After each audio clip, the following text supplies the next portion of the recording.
नमस्ते। मेरा नाम है सिद्धांत, साथ में है फ्रेम में अंशुमान तिवारी। ये संडे के 10 बज चुके हैं और अर्थात आप लोग के बीच आ चुका है नया एपिसोड। नई बातें, नए कंसर्न्स, नए सवाल, सब कुछ नया जो हमारे समाज, हमारी अर्थव्यवस्था और हमारी ज़रूरतों और हमारे भविष्य, जिसको लेकर अभी फिलहाल पिछले कई महीनों से थोड़ा अंधकार सा छाया हुआ है, भविष्य को संबोधित सारी बातें हैं, सारे सवाल हैं। अंशुमान जी कैसे हैं? अच्छा, बिल्कुल। अ, और अंशुमान जी, पिछले अंक पे बहुत सारे लोगों के सवाल, बहुत सारे लोगों के सुझाव, बहुत सारे जी लोगों का प्यार आया है। जी और पिछले अंक में जो हमने कहा था कि चुनाव का वो सच जो हम नहीं देख पाए, जो जी जो हमसे छुपाए जाते हैं या जी जिनको हम जानबूझकर नहीं देखते हैं, मतलब मुद्दों और प्रचार के बीच का जो अंतर्व्याप्त है, उस पर हाँ। हमने बातचीत की थी। और आगे बढ़ने से पहले अंशुमान जी, इंडिया टुडे हिंदी के अंक में इस बार क्या है? सिद्धांत, इस बार का अंक पाठकों के लिए और सबके लिए थोड़ा चौंकाने वाला होगा। अच्छा। ये, हाँ, ये इंडिया टुडे हिंदी का की वर्षगांठ भी है इस सप्ताह। मतलब उसका वर्षगांठ या वार्षिक अंक है, और आमतौर पर इंडिया टुडे की परंपरा है कि हम वार्षिकांकों को या वर्षगांठ के अंक को विशेष जो खबरों का दैनिक क्रम है उससे थोड़ा अलग निकाल कर लाने की कोशिश करते हैं। और इस बार का अंक पूरी तरह से हास्य और व्यंग्य पर केंद्रित अच्छा। है। इस पूरे अवसाद में, डिप्रेशन में, महामारी में, पैंडेमिक के बीच हंसी जो है, जो व्यंग्य है, जो हास्य बोध है जो ये सबसे बड़ा रिलैक्सेंट है। और ये कैसे धीमे धीमे कई सारे वजहों से हमारे जीवन से हटा भी है और नए तरह से जुड़ा भी है। बहुत सारे मीम्स, बहुत सारा डिजिटल कॉमेडी हमने कंज्यूम करना शुरू किया है। तो ये पूरा बहुत विशिष्ट अंक है। मैं उसके बारे में ज्यादा नहीं बताऊंगा, वो आप लोग बेहतर तौर से देखें। अब बहुत विशिष्ट व्यंग्यकारों की रचनाएं, जो भारत में इस समय लब्ध प्रतिष्ठ व्यंग्यकार हैं, उनकी हम्म। रचनाएं, पिछली पीढ़ी के बड़े व्यंग्यकारों के अनोखे संस्मरण जो शायद आपने नहीं सुने होंगे, शरद जोशी, हरशंकर परसाई, माणिक अच्छा। वर्मा, श्रीलाल शुक्ल, लतीफ घोंघी, इनके बारे में मैं इनकी बिल्कुल बिल्कुल अनजाने किस्से, इनकी कहानियां, इनके जीवन के संस्मरण। इस अंक में आपको बीरबल जो कलाकार है वो महमूद का संस्मरण सुनाते मिलेंगे कि उन्होंने महमूद के साथ कैसे काम किया किया था। और इसके साथ बहुत अच्छी श्रेष्ठ व्यंग्य और हास्य रचनाएं, कुछ बड़े व्यंग्यकारों के, कुछ बड़े व्यंग्य कलाकारों के, थिएटर आर्टिस्टों के और कॉमेडियंस के साक्षात्कार और उनसे बातचीत, और इसके साथ चैपलिन पर एक छोटी सी चर्चा, क्योंकि ये कि चैपलिन को ये दौर याद कर रहा है। चैपलिन ने दुनिया के इतिहास का सबसे त्रासद दौर देखा था, और इसलिए चैपलिन को ट्रेजिको कॉमेडी में या ट्रेजिडी के बीच कॉमेडी पैदा करने वाला सबसे सबसे महान कलाकार माना जाता था। हम्म। तो चैपलिन इस समय याद किए जा रहे हैं। तो चैपलिन पर एक चर्चा जिसमें कुछ बड़े फिल्मकारों ने, कुछ बड़े कॉमेडी आर्टिस्ट ने, कुछ बड़े थिएटर आर्टिस्ट ने और कुछ बड़े साहित्यकारों ने उन्हें याद किया है चैपलिन को। चैपलिन के होने का मतलब क्या है। तो ये विशिष्ट अंक है जो पूरी तरह हास्य व्यंग्य पर केंद्रित है। और अभी तक पिछले सालों में इस तरीके का अंक किसी पत्रिका ने लाने की कोशिश नहीं की थी। तो हम उस अवसाद को तोड़ना चाहते हैं, उस दुख को, उस महामारी को, उस दर्द को तोड़ना चाहते हैं, जिसे लोगों ने बार बार इस दौरान तोड़ने की कोशिश की है। तो इस अंक को हम्म। जरूर पढ़ें और हंसें और एक बड़ा ठहाका लगाएं, क्योंकि व्यंग्य जो है वो जीवन की सबसे बड़ी आवश्यकता है। और कई तरह से व्यंग्य पर सवाल उठते हैं, कई तरह से व्यंग्य को दबाने की, रोकने की कोशिश की जाती है, पर वो हमारे हमारे अपने अपने जीवन का सबका हिस्सा है। और हास्य जो है वो नाट्य परंपरा में या फिल्मों में हम्म। सबसे पहले आने वाली विधा थी, सबसे पहले जी। आने वाली विधा थी विदूषकों के परंपरा से। तो इसलिए बहुत विशिष्ट अंक है इंडिया टुडे का, ये इस बार का विशेषांक है। हम्म। तो इंडिया टुडे का हिंदी का अंक है जो, जैसा अंशुमान जी बता रहे हैं, एक कलेक्टिबल अंक होगा। रख के उसको लेकर काफी दिनों तक रखा जा सकेगा, बार बार उसको रिविजिट किया जा सकता है ना अंशुमान जी? जी, और वो संग्रहणीय अंक है।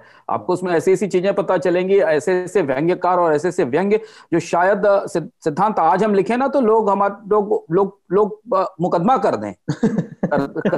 और वो मंच, वो व्यंग्य और वो उस तरीके के तीखे धारदार व्यंग्य इसी देश में, इसी पीढ़ी में आज से 15 साल 20 साल पहले, 10 साल 15 साल पहले मंचों से पढ़े जाते थे और लोग सुनते थे और स्वीकार करते थे उनको।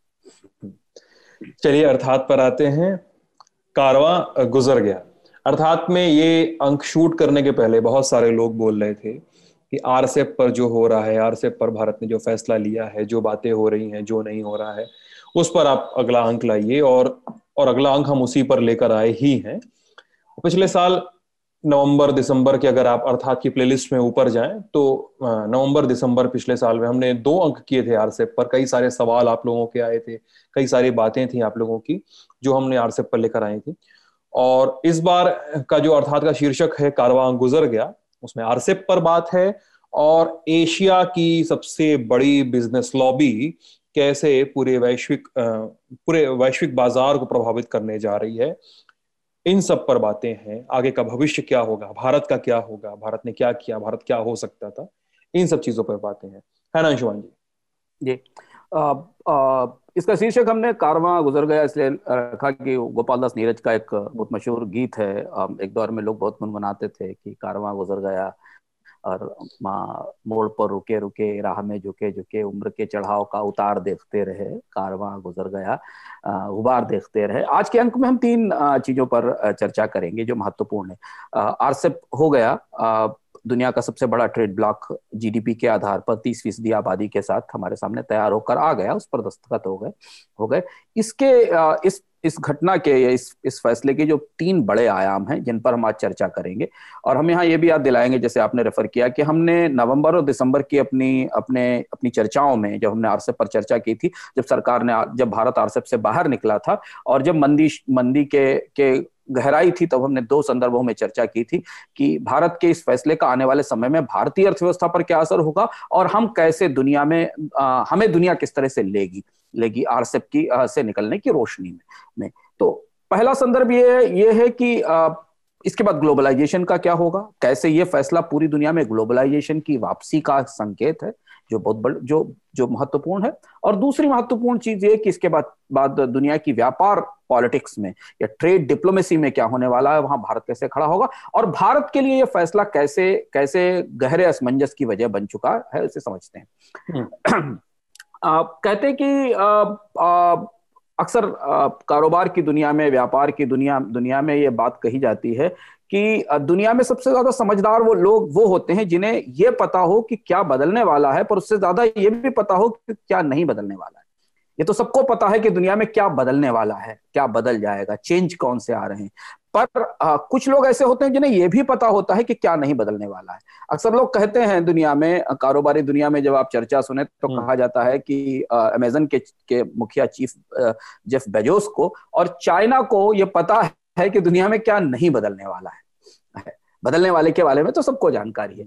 बेजोस ने एक बार कहा था, दिलचस्प बात कही थी कि दुनिया में कुछ भी बदल जाए, कितनी भी तकनीकें आ जाए, सब कुछ आ जाए, पर मुझसे कोई ये नहीं कहेगा कि बेजोस, अमेजन बहुत अच्छा काम कर रहा है, तुम इतने सस्ते उत्पाद क्यों बेचते, थोड़ी कीमत बढ़ा दो। या बेजोस, अमेजन बहुत अच्छा काम कर रहा है, तुम ऐसा करो, तुम्हारी डिलीवरी बहुत फास्ट है, इसको थोड़ा स्लो कर दो, देर से डिलीवर किया करो। तो बेजोस ने कहा कि ये जो बुनियादी मूल्य है ना, ये कहीं नहीं बदलते, और इसलिए जब हम अपने कारोबार की रणनीतियां बनाते हैं तो हम ज्यादा कोशिश उन चीजों पर करते हैं जो कभी नहीं बदलने वाली है। ठीक ऐसी स्थिति चीन की है। सिद्धांत, चीन ने ठीक उस समय जब पूरी दुनिया में यह कहा जा रहा था कि कोविड के बाद ग्लोबलाइजेशन खत्म हो जाएगा, ट्रंप के साथ ये बहस शुरू हुई थी दुनिया में कि अब ग्लोबलाइजेशन नहीं बचेगा, व्यापार समझौते टूट के बिखर चुके हैं, दुनिया के सारे देश अपने अपने खोल में सिमट जाएंगे, सब अपने अपने बाजार बंद कर लेंगे। ठीक उस समय चीन ने यह बात स्वीकार कर ली, समझ ली, कोविड के दौरान और कोविड के बीच, कि ग्लोबलाइजेशन के बिना आर्थिक तरक्की तो छोड़ दीजिए, कोविड का इलाज भी संभव नहीं है, जो हम अपने सामने देख रहे हैं। तो वो चीन जो सबसे रिलक्टेंट या सबसे ज्यादा लेट व्यापार वार्ताओं में या समझौतों में आने वाला देश था, जिसने डब्ल्यूटीओ में सबसे देर से प्रवेश किया, जिसने दुनिया में किसी भी देश के साथ कोई बड़ी ट्रेड एग्रीमेंट नहीं किए, उसने बहुत चुपचाप एक तख्ता पलट किया और ग्लोबलाइजेशन का, जो दुनिया में पोस्ट कोविड ग्लोबलाइजेशन आने वाला है, उसके कमांडर की कुर्सी संभाल ली, और हम ये समझ नहीं पाए।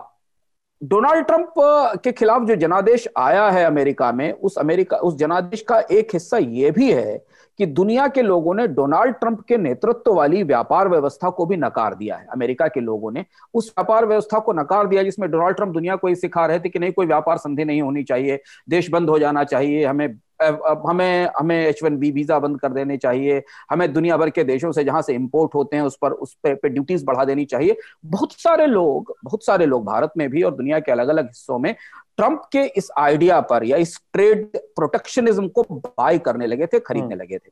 और जब अमेरिका का जनादेश आया और ट्रंप को बाहर किया लोगों ने, तो उसका जो बड़ा मैसेज दुनिया की व्यापार व्यवस्था के लिए था कि अमेरिका के लोग भी स्वयं इस प्रोटेक्शनिज्म को स्वीकार करने को तैयार नहीं। हालांकि ट्रंप उनको ये बेचने की कोशिश कर रहे थे कि दुनिया की कंपनियां आती, भारत के लोग आते हैं, आपकी नौकरियां खा जाते हैं, चीन का सामान आता है, आपकी इंडस्ट्री को डैमेज करता है। पर उसके तथ्य और आंकड़े उनके पास नहीं थे, ट्रंप के पास उसके तथ्य आंकड़े नहीं थे। लोगों को इमोशनली ये बात समझाने की कोशिश की जा रही थी कि नहीं, अगर बाजार बंद कर लिया जाएगा, प्रोटेक्शनिज्म आ जाएगा, तो देश की, तो आपकी अर्थव्यवस्था बेहतर रहेगी। उस जनादेश ने उसे नकार दिया।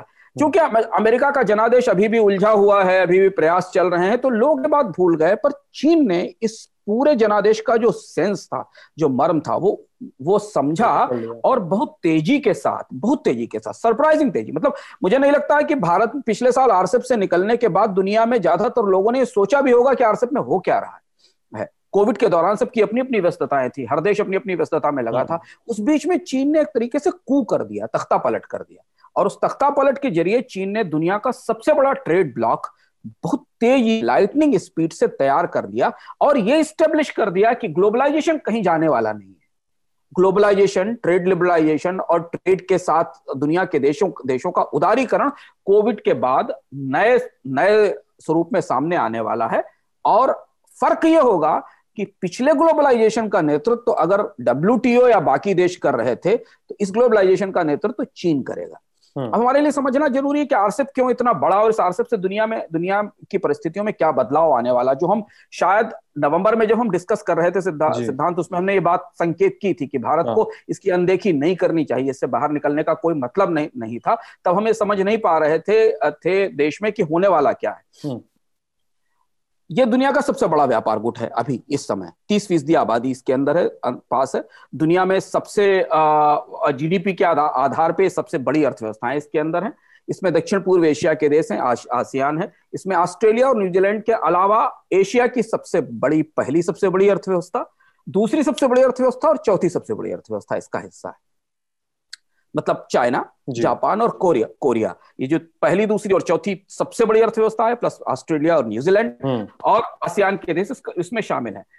आरसेप क्यों इतना महत्वपूर्ण है और आरसेप क्यों नई पीढ़ी की व्यापार संधि है, जिस पर हमने पिछले अंक में चर्चा की थी। क्योंकि आरसेप WTO या बाकी व्यापार संधियों से कई गुना आगे क्यों चला गया है। ये नई पीढ़ी की व्यापार संधि है जो अगले 10 सालों में सिद्धांत इस पूरे आरसेप एरिया में 90% सामानों पे इंपोर्ट ड्यूटी खत्म कर देगी, यानी इसको फ्री ट्रेड एरिया बना देगी। यानी अगर आरसेप के देश अगर एक दूसरे को सामान बेचेंगे, आयात या निर्यात करेंगे, तो उस पर ड्यूटीज नहीं लगेंगी। 90% के आसपास ऐसे सामान होंगे जिनमें क्रमशः ड्यूटी 0 हो जाएगी। और उसका मतलब सस्ती, क्योंकि कॉस्ट खत्म हो जाएगी। आप अगर जापान से सामान लेकर चाइना में बेचना चाहते हैं या कोरिया से लेकर आसियान देशों में बेचना चाहते हैं, उस पर ड्यूटी नहीं लगेगी।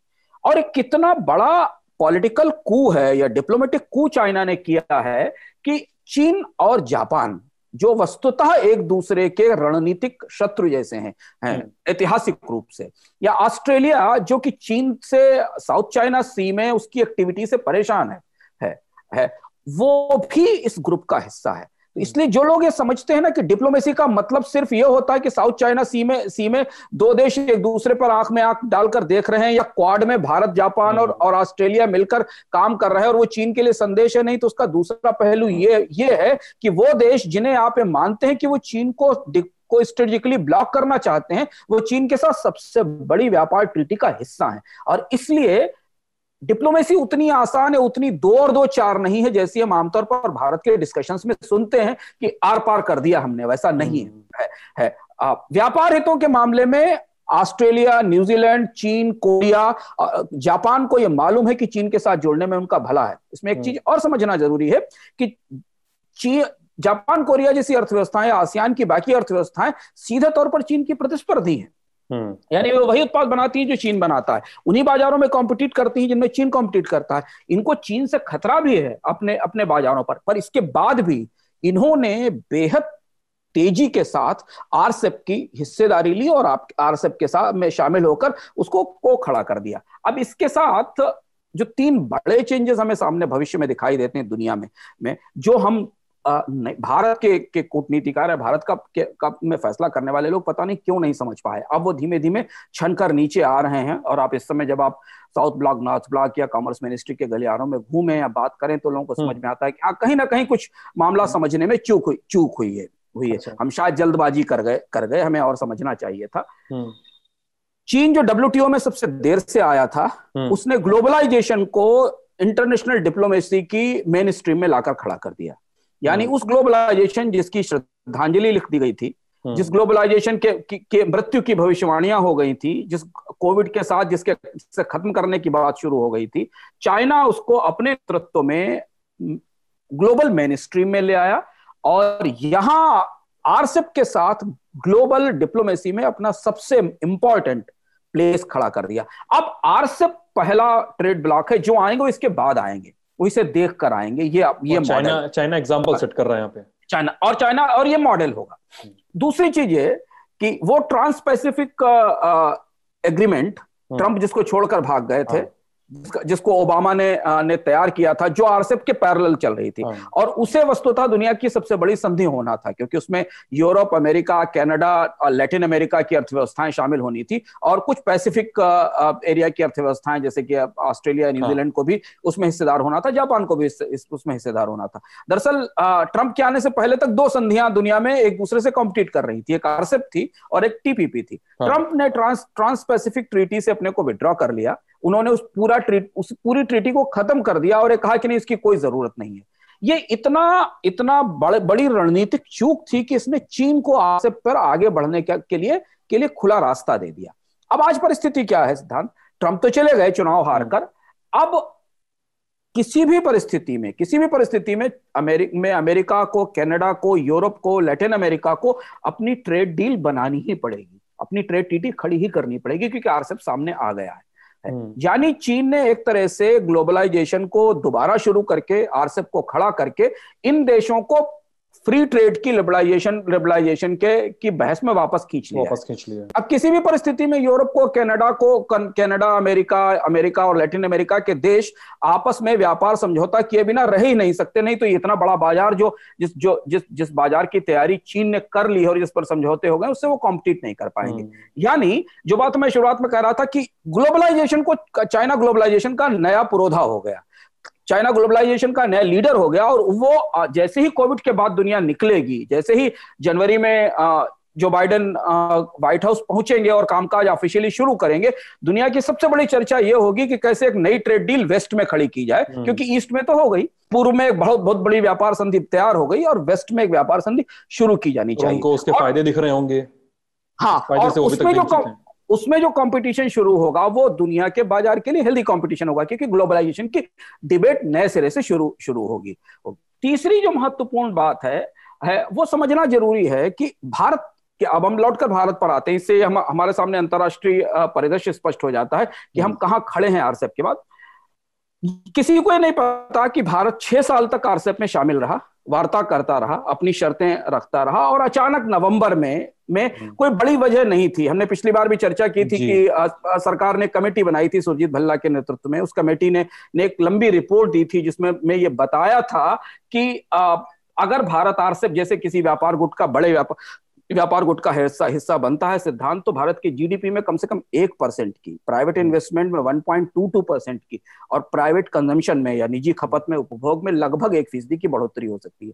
ये उस कमेटी ने सरकार को बताया था, जिस कमेटी को सरकार ने खुद बनाया था आरसेप और भारत के निर्यात के और भारत के ट्रेड के उदारीकरण के लिए। उस कमेटी की रिपोर्ट पब्लिक डोमेन में अवेलेबल है, सुरजीत भल्ला की वो कमेटी थी, और उसमें काफी डिटेल्ड में भारत के आरसेप में जाने की वजह और उसमें शामिल रहने की वजहों की सिफारिश की गई थी और उसके फायदे बताए गए थे। और उसका सबसे बड़ा फायदा यह था कि आरसेप का बहुत बड़ा हिस्सा आसियान देश हैं, जिनके साथ भारत की व्यापार संधि है, और ये भारत का सबसे सफल फ्री ट्रेड एग्रीमेंट है, जिसको FTM बोलते हैं, जहां पर भारत का व्यापार 2015-16 की इकोनॉमिक सर्वे बताता है कि भारत का व्यापार फ्री ट्रेड पैक्ट के बाद इन देशों से 50% बढ़ा है। और निर्यात कम से कम 25% ज्यादा बढ़ा है, जो नॉन फ्री ट्रेड एरिया वाले एक्सपोर्ट्स का 2 गुना है लगभग। दिक्कत कहां हुई सिद्धांत? दिक्कत यहां हुई कि भारत में भारत के पास अभी भी आप देखिए, आज आरसेप से निकले हुए 1 साल हो चुका है, सरकार ने देश को स्पष्ट रूप से नहीं बताया कि आरसेप से निकलने का फायदा क्या होने वाला था और आरसेप में रहने का नुकसान क्या होने वाला था। इसके बारे में कोई स्पष्ट रणनीति नहीं थी। पिछले साल तक देश आरसेप को 2018 तक भारतीय रणनीतिकार मान रहे थे कि आरसेप अच्छा है, हम वार्ताओं में शामिल थे। हुआ ये है मतलब सॉरी मैं यही टोक रहा हूँ आपको, मुझे एस जयशंकर का बयान याद आ रहा है जो इन दिनों काफी वायरल भी हो रहा है आरसेप को लेकर। आप जैसे बता रहे हैं अंशुमान जी कि नॉर्थ ब्लॉक और फाइनेंस मिनिस्ट्री, कॉमर्स विभाग में सब चर्चाएं हैं कि निकल के नुकसान तो हुआ है, लेकिन एस जयशंकर सर अपनी बात कर रहे हैं। वो कह रहे हैं कि यार हमारी बातें सुनी नहीं जा रही थी, लब्बोल हुआ अब ये कि इससे शायद नुकसान होता हमारा। हाँ, ये देखिए, अब ये बड़ी आश्चर्यजनक बात है। भारत जितने बड़े देश की, एशिया की इतनी बड़ी अर्थव्यवस्था की आरसेप में बात नहीं सुनी जा रही थी। ये थोड़ा सा इतना बड़ा मार्केट है, हाँ, इतना बड़ा बाजार है, क्या भारत के पास इतनी बार्गेनिंग पावर नहीं थी? भारत अपनी बात उसमें नहीं कह पा रहा था। दरअसल पीछे की बात कुछ दूसरी है। पीछे की बात यह है कि भारत को यह महसूस हुआ था नवंबर में कि अगर वो आरसेप से बाहर निकल आएगा तो आरसेप बैठ जाएगा, खत्म हो जाएगा, ये आगे नहीं बढ़ेगा क्योंकि भारत जैसी बड़ी अर्थव्यवस्था उससे बाहर निकल आएगी तो आरसेप के देशों को ये लगेगा कि नहीं, ये संधि नहीं हो सकती। बात इसकी बिल्कुल उल्टी थी। आरसेप में बहुत सारे ऐसे देश, जो मैंने अपनी पिछली चर्चा में भी कहा था, आरसेप में बहुत सारे ऐसे देश थे जो चीन के दबदबे को रोकने के लिए भारत को उस व्यापार संधि में रखना चाहते थे ताकि काउंटर बैलेंस बना रहे उस संधि के अंदर एक संतुलन बना रहे। लेकिन भारत ने तो पीठ दिखा के उसे बाहर निकल आया। अब हमें लग रहा है कि नहीं, हमारे खिलाफ कू हो गया। चीन ने, वही जो कारवां गुजर गया वाली बात है कि चीन, हमें लगता था कि जिस संधि से हम बाहर निकल आएंगे और संधि खत्म हो जाएगी, चलेगी ही नहीं भारत को रखे बिना, वो संधि हो गई, भारत अलग थलग पड़ गया, जिसका जोखिम पिछले साल हमने चर्चा में कहा था कि अब दुनिया में कोई ट्रेड डील इस समय नहीं है आरसेप के अलावा चलती हुई, बनती हुई, तैयार होती हुई। सिर्फ एक ही ट्रेड डील थी, हम उससे बाहर हो गए, मुझसे अलग थलग पड़ गए। वेस्ट का भी पता नहीं कि पश्चिम में ट्रेड पैक्ट और ट्रेड डील कब शुरू करेंगे, उस पर बातचीत कब शुरू करेंगे। भारत ने पिछले 5-6 साल में कोई एफटीए नहीं किए, कोई फ्री ट्रेड एरिया नहीं बनाया, कोई ट्रेड का लिबरलाइजेशन नहीं किया, कोई ट्रेड के एग्रीमेंट नहीं किए, और एक बड़ा रास्ता जो खुल रहा था उससे ऐसे कारणों से बाहर हो गए जिसके बारे में कोई स्पष्टता नहीं है। अब क्या है कि जब ये आरसेप हो गया तब हम ये तर्क सुनते हैं, जैसे आपने जयशंकर के तर्क का उदाहरण दिया। बहुत सारे लोग ये तर्क दे रहे हैं कि नहीं, भारत का आरसेप में, आसियान में शामिल जो देश हैं उनके साथ भारत की ट्रीटी अलग से है, भारत का एफटीए आसियान के देशों के साथ है और उस पर इस संधि का असर नहीं पड़ेगा। अब फिर वही बात है, ये तो अब पूरा नई सिनेरियो ही आ गया है, वो तो इग्नोर कर रहे हैं नए सिनेरियो को। हाँ, अब ये भी देखिए, यही बात जो पिछली बार हमने कही थी चर्चा में कि नहीं, भारत इससे अगर बाहर होगा तो आरसेप रुकेगा नहीं, आगे बढ़ जाएगा। और वही स्थिति हमें समझनी होगी कि जब एक फ्री ट्रेड एरिया उस जोन में बन चुका है जिस जोन में आपके फ्री ट्रेड एग्रीमेंट हैं, तो वहां के नियम अब अन्य देशों के साथ बातचीत में या समझौतों पर प्रभावी होंगे या लागू होंगे।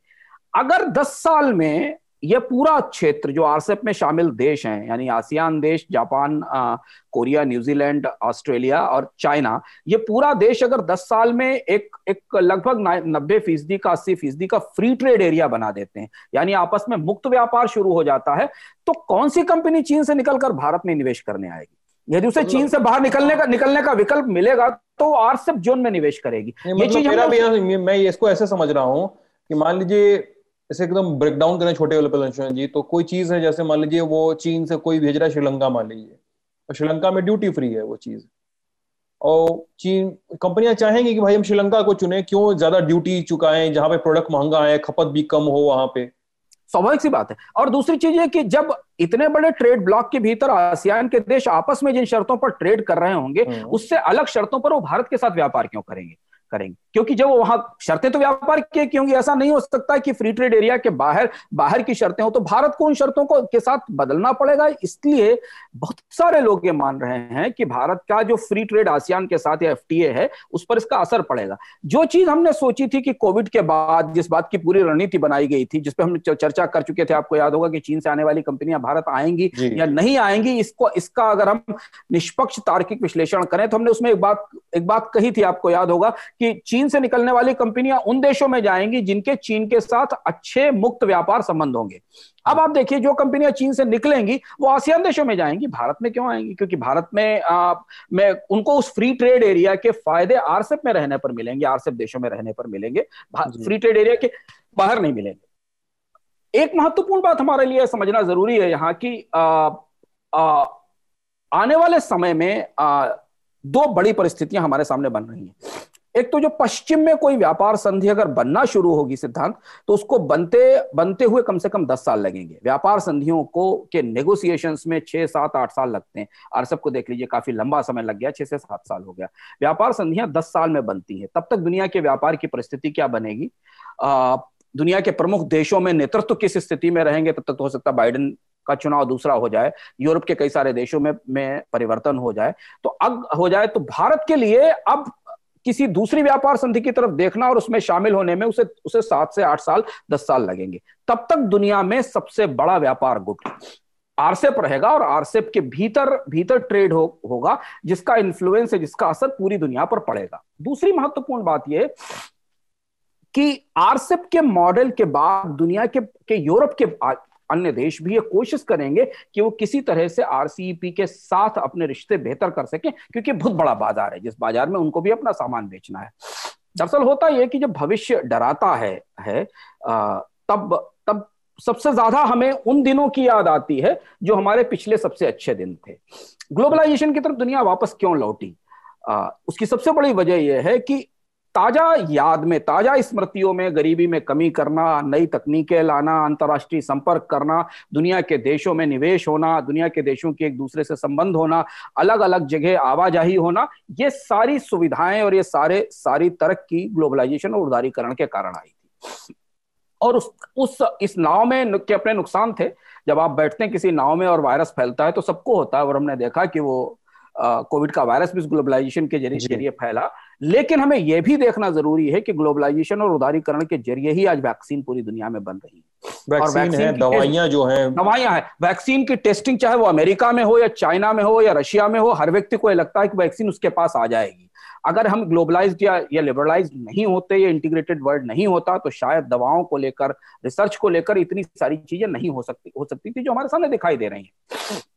भारत के लिए सबसे महत्वपूर्ण बात समझना जरूरी है इस समय कि भारत ने ये बात अरविंद पानगढ़िया ने अपनी किताब में लिखी है, फ्री ट्रेड एंड प्रॉस्पेरिटी में, जो नीति आयोग के उपाध्यक्ष थे, उनकी बहुत अच्छी किताब है जो मुख्यतः मुक्त व्यापार का गरीबी कम करने पर जो असर और समृद्धि पर असर है उसका अध्ययन करती है। और उन्होंने लिखा है कि पीछे 2 दशक में, कम से कम 20 साल में सिद्धांत भारत की विकास दर को 5% बढ़ाने में ग्लोबलाइजेशन का हिस्सा है। यानी अगर भारत की औसत विकास दर 6 से 7% या 8% रही थी, तो 5% की बढ़ोतरी सिर्फ इस बात से आई कि भारत ने अंतर्राष्ट्रीय बाजार से अपने आप को जोड़ा, निर्यात किया, वहां से आयात किया और अपने मार्केट को खोला। और यही वजह थी कि भारत में बड़े पैमाने पर निवेश आया और उसका फायदा गरीबी कम करने में और लोगों की आय बढ़ाने में मिला। आज जब हम जहां खड़े हुए हैं, वहां हमें इस चमत्कार को, जो हमने चमत्कार दोहराया था, यानी 5% की ग्रोथ जो हमने लिबरलाइजेशन के जरिए ली थी, उसे दोहराने के लिए हमें दोहरी मेहनत करनी पड़ेगी। भारत के लोगों को, भारत के नीति निर्माताओं को जो बैठे उन्हें एहसास हो रहा है, उन्हें समझना पड़ेगा कि कोविड के बाद खेल बदल चुका है, पूरी तरह खेल बदल चुका है। सिद्धांत आरसीईपी को हमारी जरूरत नहीं है, स्पष्ट हो गया। भारत था या नहीं था, आरसीईपी अपने कदम पर आगे बढ़ गया। भारत, उसको हमारी जरूरत नहीं। दरअसल हमें अब आरसीईपी की जरूरत है, हमें अब दुनिया के बाजार की जरूरत है। और वो क्यों है, ये समझना जरूरी है। आज जो परिस्थिति है भारत में, डिमांड की, मांग की, खपत की, लोगों की आय की, उस आधार पर हम कितनी भी कोशिश कर लें, भारत की अर्थव्यवस्था में 5 से 6% से ज्यादा की ग्रोथ रेट नहीं आ सकती, भारत की डोमेस्टिक डिमांड की बदौलत। क्योंकि ना तो आप लोगों की तनख्वाहें बढ़ा पाएंगे, ना लोगों को वापस हाई इनकम लेवल पर ला पाएंगे। भारत को इस समय अगर तेज ग्रोथ चाहिए, 7, 7.5, 8% की ग्रोथ चाहिए, तो उससे विदेशी बाजार चाहिए होंगे। उसे अब विदेशी बाजारों के लिए सामान बनाना होगा, उसे निर्यात के लिए सामान बनाना होगा। और वो जो निर्यात से जो समृद्धि आएगी, जो इन्वेस्टमेंट आएगा, वो भारत में लोगों की आय बढ़ाकर, नौकरियों का रोजगार बढ़ाकर डोमेस्टिक कंजम्पशन का साइकिल पूरा करेगा। ये बात हमारे लिए समझना जरूरी है। हम आगे भी किसी एपिसोड में इस पर दोबारा चर्चा करेंगे कि डोमेस्टिक कंजम्पशन पर आधारित या घरेलू खपत पर आधारित जो भारत की विकास दर का पूरा दौर था वो अब टूट चुका और पूरा हो चुका है। कोविड के बाद जितनी बड़ी आबादी गरीबी की रेखा से नीचे खिसक रही है, जितने ज्यादा लोग मध्य वर्ग से निम्न मध्यम वर्ग की तरफ खिसक रहे हैं, जितने ज्यादा लोग उच्च मध्य वर्ग से मध्य वर्ग की तरफ खिसक रहे हैं, वो सब कुछ भारत के डोमेस्टिक कंजम्पशन पर असर करेगा। इसलिए अब भारत को दुनिया का बाजार चाहिए, भारत को आरसीपी चाहिए, भारत को फ्री ट्रेड जोन चाहिए, भारत को ऐसे व्यापार संबंध चाहिए जहां बड़े पैमाने पर निर्यात किया जा सके। भारत को अब अपनी ग्रोथ इंपोर्ट करनी होगी। सीधा प्रश्न यह है कि भारत को अपनी भविष्य की ग्रोथ को आयात करना होगा और उसके लिए भारत को दुनिया के बाजारों को निर्यात करना होगा, यानी दुनिया के बाजारों के लिए उत्पादन करना होगा। हमें किसी मुगालते में रहने की जरूरत नहीं है। एशिया में हमें सोचते थे कि मुक्त व्यापार का कोई भी स्वरूप, कोई भी ढांचा, हमारे बिना खड़ा नहीं हो सकता, हमारे बिना खड़ा नहीं हो सकता। लेकिन सच्चाई यह है कि पूरे एशिया में तमाम शत्रुताओं, तमाम रणनीतिक दिक्कतों के कारण, चीन के इंपीरियलिज्म के कारण, चीन की आक्रामकता के बावजूद एशिया में मुक्त व्यापार का कारवां भारत को पीछे छोड़ के आगे गुजर गया है। और उसमें वो सारे लोग सवार हो गए जिन्हें हम समझते थे कि वो चीन के दुश्मन है और चीन को आगे नहीं जाने देंगे, वो सब चीन के साथ आ गए हैं। भारत को इसमें अपनी जगह बनानी होगी। ये समझना पड़ेगा कि हमारी शर्तों पर व्यवस्थाएं बदलने वाली नहीं है। अंतरराष्ट्रीय बाजार के साथ जो गिव एंड टेक है, जो लेन देन है, जो समझौते हैं, वो हमें करने होंगे, क्योंकि अब हमारे पास कोई ऑप्शन नहीं है। अब हम ये नहीं कह सकते कि हम अपने दरवाजे बंद करके हम आत्मनिर्भर हो जाएंगे। हम जहां खड़े हैं वहां हमें 5 से 6% ज्यादा ग्रोथ मिलने वाली नहीं है। इसलिए समस्या है नहीं, बहुत प्रैक्टिकल है नहीं वो।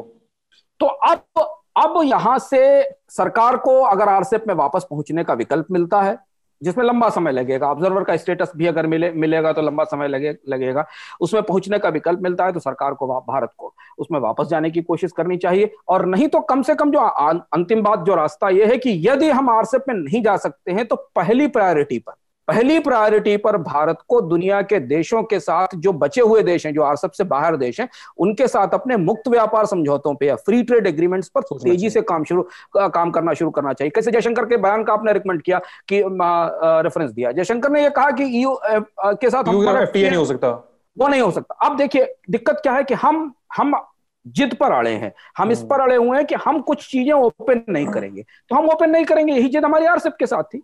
हाँ सर, मतलब मैं यहाँ पे एक सवाल भी था मेरा आपसे, मतलब वो बात ही उठ गई तो मैं वो सवाल पूछ भी लूं कि स्पष्टता न होते हुए भी भारत की शर्तें क्या हैं आरसेप के सामने या फ्री ट्रेड एग्रीमेंट के सामने, कि और इतनी इन शर्तों को लेके भारत की इतनी दृढ़ता क्यों है, इतना ज्यादा स्टबर्नेस क्यों है, जिद्दीपन क्यों दिखाई देता है भारत के अंदर, मैं ये जानना चाह रहा हूँ।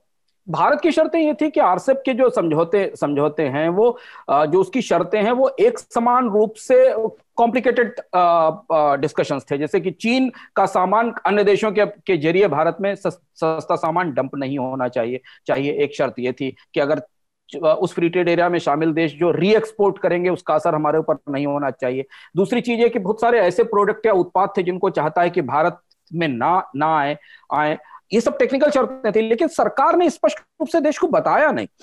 सरकार के किसी मंत्री ने यह नहीं बताया कि हमें आरसेप से निकलने की हमारी वजह क्या थी, हम आरसेप से चाहते क्या थे, हमारी क्या थी, किन शर्तों को नहीं सुना किया जो जयशंकर बोले। हाँ, जिससे हम बाहर, हाँ, हमें क्या नुकसान होने वाला था, जो नुकसान की बातें हम सुन भी रहे हैं ना, वो सारी बातें किसी आधिकारिक चैनल से नहीं आ रही हैं, वो लोगों की तरफ से आ रही हैं जो प्रोटेक्शनिस्ट हैं, जो स्वदेशी है, जो लोग लगातार बाजार बंद करने की सिफारिश तो तब से कर रहे हैं जब से भारत WTO में जा रहा है। तो वो लोग तो हमेशा विरोध कर रहे हैं। उन्होंने तो 1995 से कभी ये नहीं चाहा कि भारत का ट्रेड लिबरलाइजेशन हो, पर भारत का ट्रेड लिबरलाइजेशन हुआ, उसका लाभ उनको भी मिला, पूरे देश को भी मिला। तो वो लोग ये बात कह रहे हैं, पर सरकार को स्पष्ट रूप से कि हमने क्या नेगोशिएट नहीं किया, और क्या आरसेप की वार्ताएं WTO से ज्यादा कठिन थी। WTO में कितने लंबे नेगोशिएशंस चले।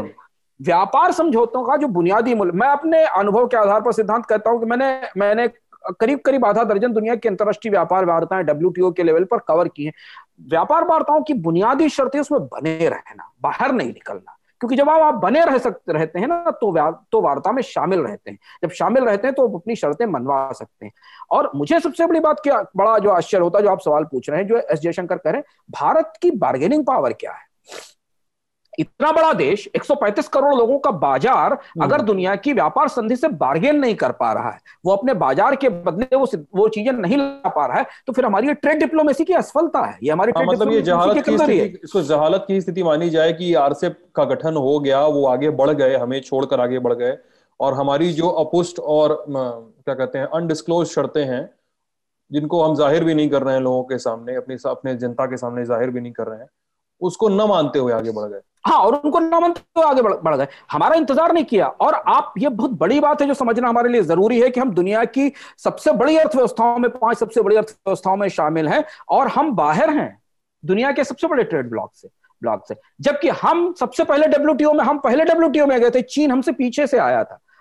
चीन डब्ल्यूटीओ में आने वाला सबसे लेट आने वाला देश था। लेकिन आज जब दूसरे दौर का ग्लोबलाइजेशन हुआ, जहां हम लीड कर सकते थे, हमारी लीडरशिप में होना चाहिए था, वो चीन की लीडरशिप में हो रहा है। वो चीन जो कि रिलक्टेंट था, चीन ने ग्लोबलाइजेशन को या मुक्त व्यापार को अपनाने में देरी की थी, उसने आगे बढ़कर दुनिया के सबसे बड़े ट्रेड ब्लॉक का नेतृत्व किया। तो अब यहाँ पे एक सवाल और है अंशुमान जी, क्या अब ऐसी स्थिति है, मतलब आपने जैसा कहा कि भारत अब दूसरी जो ट्रेड डील्स होने वाली हैं आरसेप से बाहर की, उन पर अपनी नजर बनाए रखे, उन पर जाने की तैयारी करे उन चीजों को लेकर, आरसेप को लेकर सही, जो कि अभी भारत को निवेश की, भारत को मार्केट को ओपन करने की, भारत को इन चीजों की भारत को बहुत जरूरत है, भारत की मार्केट को भी, ग्रोथ रेट को एस्टेब्लिश करने के लिए बहुत जरूरत है। तो लेकिन अभी इमीडिएट रूप से क्या भारत के पास परिणाम भुगतने के अलावा कोई चारा नहीं बचा है? और यहाँ पे एक और सवाल मैं रख दूं, और अब अगर भारत आरसेप में वापसी करता भी है, जैसे एज एन ऑब्जर्वर आपने बताया, और उसमें समय लगेगा, तो क्या भारत की आरसेप में वो स्थिति रहेगी जो पहले और बिना गतिरोध के जाने पर होती? अभी आरसेप, भारत ने कोई रणनीति स्पष्ट नहीं की है, ना तो आधिकारिक रूप से आरसेप से भारत के भविष्य के रिश्ते क्या होंगे स्पष्ट नहीं है। ये भी खबर केवल सूचना के तौर पर आई कि भारत को ऑब्जर्वर का स्टेटस मिल सकता है, पर ऑब्जर्वर का स्टेटस ट्रेड पार्टनर स्टेटस बिल्कुल नहीं होता। ऑब्जर्वर के तौर पर आप बैठे और वार्ताओं को देखेंगे। एक बार जब कोई संधि हो जाती है सिद्धांत, तो उसमें वापस दोबारा प्रवेश करना बहुत मुश्किल काम होता है, क्योंकि आपको सारी चीजें नेगोशिएट करनी पड़ती हैं बड़े पैमाने पर। इसीलिए कहा जाता है कि संधियों से बाहर नहीं निकलना चाहिए, वार्ताओं से बाहर नहीं आना चाहिए। अब जो नेगोशिएशंस होंगे वो आरसेप की शर्तों पर होंगे, भारत की शर्तों पर नहीं होंगे, क्योंकि भारत जाकर वहां सीख करेगा उसकी मेंबरशिप। अब वो क्या शर्तें होंगी, आरसेप ने क्या नई शर्तें रखी हैं नए सदस्यों को शामिल करने के लिए, ये अभी चीजें स्पष्ट होनी, क्योंकि अभी संधि के मुख्य प्रारूप पर दस्तखत हुए हैं। अभी उसके बाकी प्रारूप स्पष्ट होंगे थोड़े समय में और सामने आएंगे। क्योंकि लेकिन शुभान जी, क्योंकि एक ट्रेड डील बन चुकी है, वो मार्केट के रूल्स और तमाम चीजों को अपने हिसाब से डिजाइन करेंगे, भारत को उसके हिसाब से मॉड्यूलेट करना पड़ेगा। वही मैं कह रहा हूं, तो भारत को उसमें नेगोशिएट करना पड़ेगा, और वो नेगोशिएशंस दोबारा काफी लंबे होते हैं। क्या शर्तें रखकर आरसेप भारत को आने देगा, क्या भारत जाने में इच्छुक होगा आरसेप के भीतर या नहीं होगा, ये अभी स्पष्ट नहीं है। लेकिन जो पुराने अनुभव बताते हैं व्यापार समझौतों को लेकर, वो ये बताते हैं कि जब भी कोई ट्रेड डील हो जाती है और दोबारा आपको प्रवेश करना पड़ता है, तो रास्ता कठिन होता है।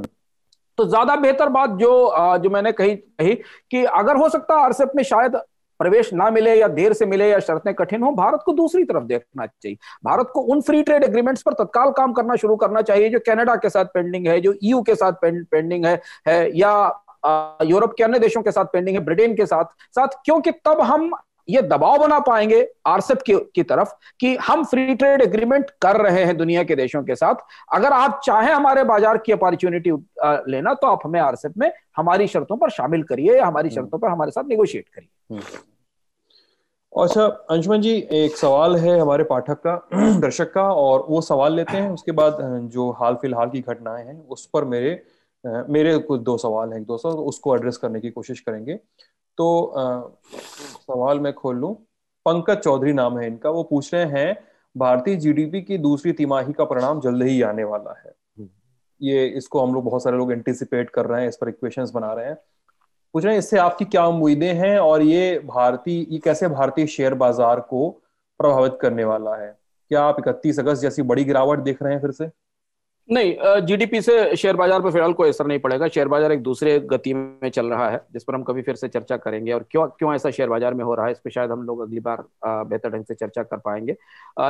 दूसरे जीडीपी का नतीजा आने वाला है, नंबर्स आने वाले हैं। जो संभावना है उस हिसाब से भारत से, जैसा हमने पिछली चर्चाओं में भी कहा था कि पहली जीडीपी में अगर हम 23 फीट नीचे गिरे थे या 24 फीट नीचे गिरे थे, तो हम वहां से कुछ मंजिल तो ऊपर खिसक के आ जाएंगे, तो हम 10 फीट ऊपर आ जाएंगे, लेकिन जीडीपी 0 से 10-11% के नीचे रहने की संभावना है। वो 9% से 11% की, -9% से 11% के आसपास रहने की संभावना है। अभी जो दूसरा क्वार्टर है उसका एक बहुत छोटा सा हिस्सा, खासतौर पर सितंबर अक्टूबर के बाद के हिस्से में हमें बाजार में थोड़ी गतिविधियां दिखाई दी हैं, थोड़ा सा उत्पादन बढ़ना शुरू हुआ है, मांग अभी भी नहीं आई है।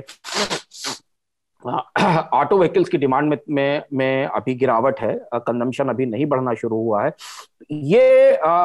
ये जो तिमाही है, ये तिमाही पिछले बार से बेहतर होगी, क्योंकि पिछले बार तो उत्पादन पूरी तरह बंद था, पर वो उतनी भी बेहतर नहीं होगी जितनी कि हमको नैरेटिव के तौर पर बताने की कोशिश की जा रही है। अभी हमें कम से कम 2 तिमाहियां और देखनी पड़ेंगी, तो हमें समझ पाएंगे कि आखिर कितना उत्पादन वापस पटरी पर लौटा है। उत्पादन कितना पटरी पर लौटा है अंशुमान जी? इसी बीच एक और बड़ी घटना होती है कि आत्मनिर्भर पैकेज 3 जो है 3.0 वो हमारे बीच आता है, उसको कैसे दिख रहे हैं? आत्मनिर्भर पैकेज 3.0 सिद्धांत पहले दो के ही क्रम में है। उसमें मैं बहुत सारी ऐसी दिलचस्प चीजें हैं जो आमतौर पर बजट का हिस्सा ही होती हैं, जिनका की घोषणा, रीपैकेजिंग, जैसे फर्टिलाइजर की सब्सिडी बढ़ाना। हर साल ऐसा होता है कि फर्टिलाइजर की मांग बढ़ती है और सरकार को दूसरे डिमांड्स फॉर ग्रांट्स में या जो दिसंबर में सरकार अनुदान मांगे लेकर आती है उसमें सब्सिडी बढ़ानी पड़ती, तो उसको भी हमने आत्मनिर्भर पैकेज का हिस्सा बना दिया। आत्मनिर्भर पैकेज में जो सबसे महत्वपूर्ण घोषणा थी वो बहुत छोटी सी पीएफ कंट्रीब्यूशन की घोषणा थी, जो सरकार कर्मचारियों के लिए लाने वाली थी। इसमें 15,000 रुपए से नीचे की आय वाले कर्मचारी थे, जो आमतौर पर अनुबंध का हिस्सा होते हैं। उससे लोगों के हाथ में कोई सीधा पैसा नहीं जाने वाला था, सरकार उनके पीएफ कंट्रीब्यूशन को उनके खाते में डालने वाली थी। और थोड़ी सी बड़ी कंपनियों में वो केवल कर्मचारियों का कंट्रीब्यूशन देगी सरकार, और छोटी कंपनियों में कर्मचारी और नियोक्ता दोनों का कंट्रीब्यूशन देगी। सिर्फ इस घोषणा के लिए वो आत्मनिर्भर पैकेज आया था। इसके अलावा उसमें जो बाकी चीजें हैं वो दरअसल उन्हीं का क्रियान्वयन है, या पुरानी स्कीमों का दोहराव, या उनका कंटिन्यूएशन है। सबसे महत्वपूर्ण बात जो उस पैकेज के भीतर जो हमें समझ दिखाई दी वो ये कि जो सबसे बड़ी घोषणा आत्मनिर्भर पैकेज 1 और 2 की थी छोटे उद्योगों के लिए, उसका उतना असर नहीं दिखाई दिया। जो क्रेडिट गारंटी स्कीम थी उसके ग्राहक बहुत ज्यादा नहीं दिखाई दिए, हालांकि सरकार ने उसको फिर से बढ़ाया है, लेकिन वो पैकेज डिमांड बढ़ाने में, रोजगार बढ़ाने में सीधे मदद करने से में केंद्रित नहीं था। हाँ, एक सीक्वेंस है पैकेज का जो आया है।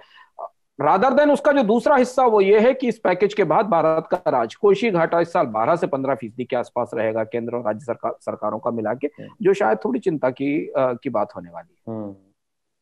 अंशुमान जी, एक सवाल और है मेरा। सितंबर के महीने में हम लोगों ने एक एपिसोड किया था, कई लोग इस समय उसको लेकर बार बार हमारे बीच आ रहे हैं और बोल रहे हैं कि आपने पहले भी कहा था लक्ष्मी विलास बैंक लगभग डूब चुका है, मोरेटोरियम आरबीआई ने लगा दिया है, बोर्ड ऑफ डायरेक्टर को सुपरसीड करके उन्होंने अपना एडमिनिस्ट्रेटर नियुक्त कर दिया है आरबीआई ने।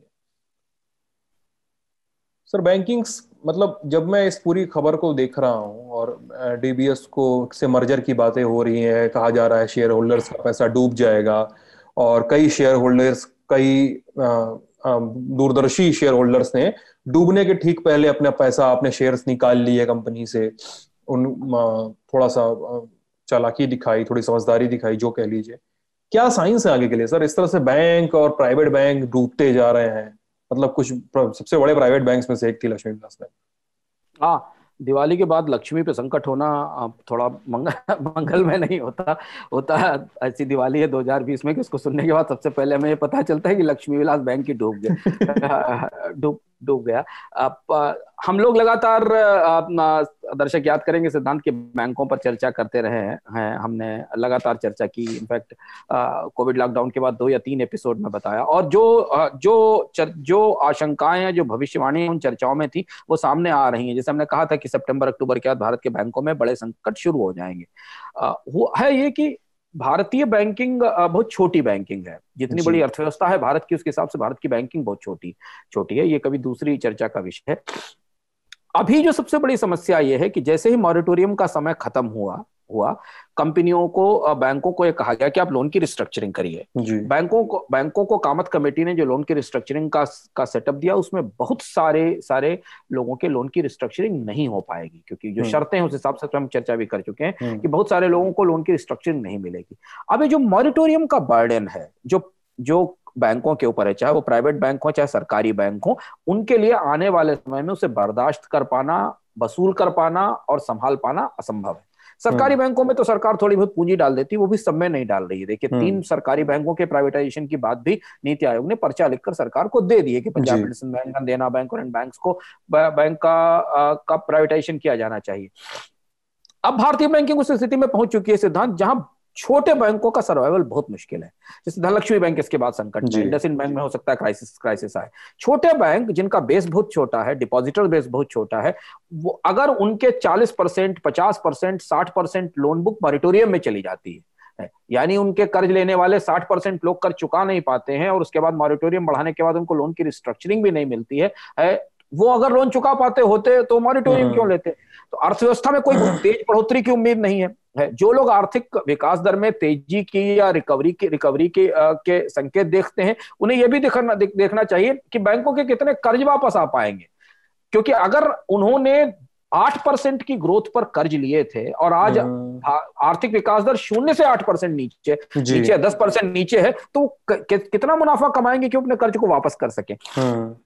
तो भारतीय बैंकिंग उद्योग में जो छोटे बैंक हैं उनके लिए बड़ा संकट है। अभी चूंकि डीबीएस भारत में मौजूद था सब्सिडियरी के तौर पर, तो रिजर्व बैंक ने तत्काल उसको पकड़ के लक्ष्मी विलास बैंक उसके गले में बांध दिया। लेकिन आगे कोई दूसरा बैंक आएगा तो क्या हम फॉरेन बैंक्स को उनका टेक ओवर करने देंगे? अभी मुश्किल है। बैंकिंग सेक्टर में स्ट्रक्चरल प्रॉब्लम्स हैं, ढांचागत समस्याएं हैं, और उन्हें ढकने की, कवर करने की, उन पर टेप लगा देने की, पोस्टर लगा देने की कोशिश होती रही है। हमने जो बात अपनी चर्चा में कही थी कि भारतीय बैंक पहले से बीमार थे, कोविड ने उन्हें और बुरी हालत में पहुंचा दिया है। अब ये शुरुआत है। तो जो सामान्य बैंक, जो बैंकिंग से, हर व्यक्ति बैंकिंग से जुड़ा हुआ है, उसके लिए सुझाव ये कि वो बैंकिंग की गतिविधियों पर बहुत करीब से निगाह रखे, अपने बैंक के बारे में जानकारी हासिल करे, वो बैंक कर क्या रहा है, उससे जुड़ी खबरों के बारे में जानकारी हासिल करे, क्योंकि बैंकों के भीतर समस्या काफी गंभीर है और गहरी है। और फिलहाल सरकार के बजट इस बात के लिए अलाउ नहीं करते हैं कि वो पब्लिक सेक्टर बैंक्स का को मोनेटाइज कर सके, को रिकैपिटलाइज कर सके। बाकी बैंकों की तो उम्मीद ही नहीं है। समस्या सिर्फ छोटे प्राइवेट बैंकों में नहीं है, आने वाले समय में आपको कोऑपरेटिव बैंक्स में समस्या दिखाई पड़ेगी। कई सारे क्षेत्रों में छोटे कोऑपरेटिव बैंक, आपने कहा अभी तक एपिसोड में, कई सारे क्षेत्रों में कोऑपरेटिव बैंक संकट में।